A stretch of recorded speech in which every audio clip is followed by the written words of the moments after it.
अजब गजब रामायण। ऐसे एक पुरुष से पैदा हुए थे रामायण के दो महायोद्धा। लिंग परिवर्तन करके किसी पुरुष को मां बनने योग्य बना पाना आज के ज़माने में भी चिकित्सा विज्ञान के लिए आसान नहीं है, लेकिन पुराणों में कई ऐसी अजब गजब कथाएं हैं जिसमें पुरुष ने स्त्री बनकर बच्चे को जन्म दिया। इस अंक में आपको ऐसी एक कथा के बारे में बताने जा रहे हैं जिसमें एक पुरुष ने स्त्री बनकर दो बच्चों को जन्म दिया। ये दोनों बच्चे बड़े होकर रामायण के प्रमुख पात्र बने। इन्हीं के सहयोग से भगवान श्री राम ने देवी सीता की खोज की और रावण पर विजय भी हासिल की। रामायण में आपने दो बलशाली वानरों बाली और सुग्रीव का नाम पढ़ा या सुना होगा।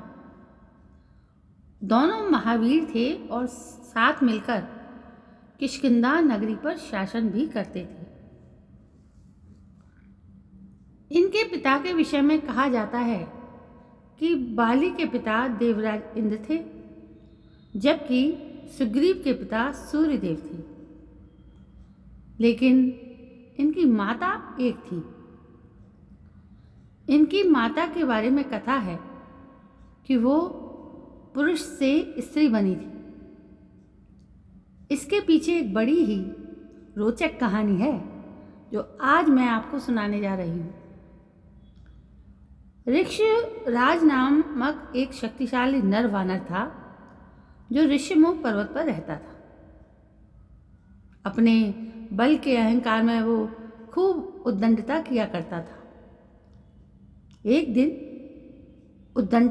उद्दंडता करते हुए वो एक तालाब में कूद गया।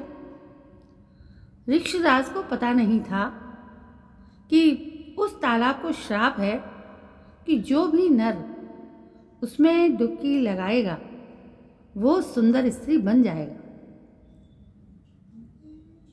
ऋक्षराज जब तालाब से निकले तो स्त्री बन चुके थे और अपने स्त्री रूप को देखकर असहज महसूस कर रहे थे।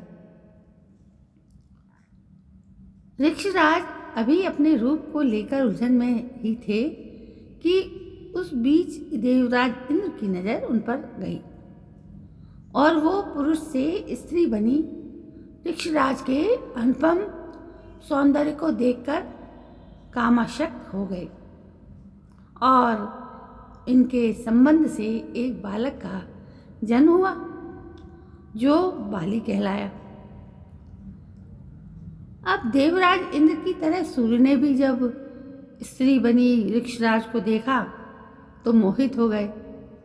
ऋक्षराज के साथ उनके संबंध से एक बालक का जन्म हुआ जो सुंदर ग्रीवा वाला होने के कारण सुग्रीव कहलाया।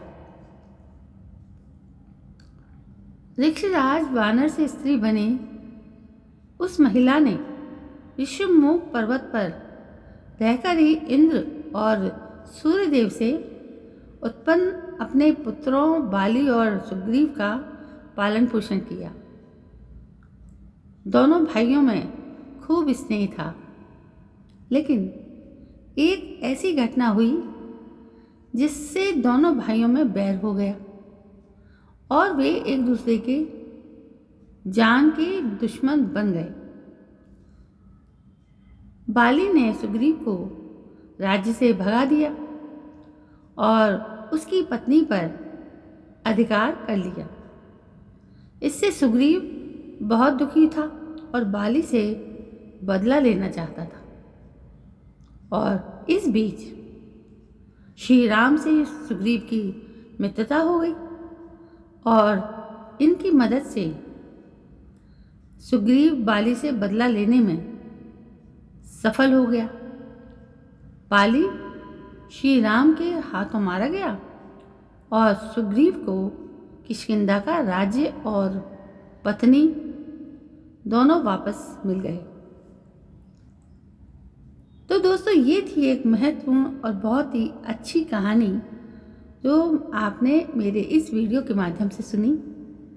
दोस्तों, कहानियों में जो एक अनोखापन होता है, जैसे एक उत्सुकता होती है, वो हर कहानी में कुछ ना कुछ होती है।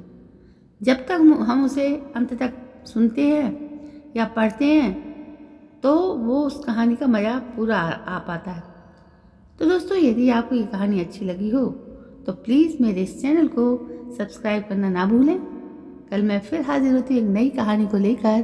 तब तक के लिए जय हिंद, वंदे मातरम।